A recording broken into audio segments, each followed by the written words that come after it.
بزرگترین و بهترین تیک تاکرهای افغانی در سال 2026. آخریش را تمام مردم افغانستان میشناسه. شماره 6. ایمان یکی از پربیننده‌ترین و بهترین تیک تاکرهای افغانی است با داشتن بیشتر از 746,000 فالوور. شماره 5. مسعود رستمی مشهور به لالا مسعود از بهترین و محبوب ترین تیک تاکرهای افغانستان است.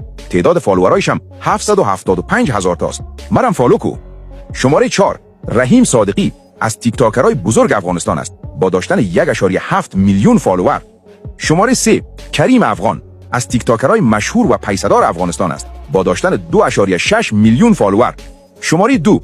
ولی الله بهترین و محبوب ترین تیک تاکر افغانی در بین تمام مردم کشور است. ولی الله کسی است که هیچ ویدیویش پایینتر از 1 میلیون بازدید نخورده و تمام ویدیوهایش میلیونی است و تقریبا 5 میلیون فالوور دارد. تشکر از لایکت.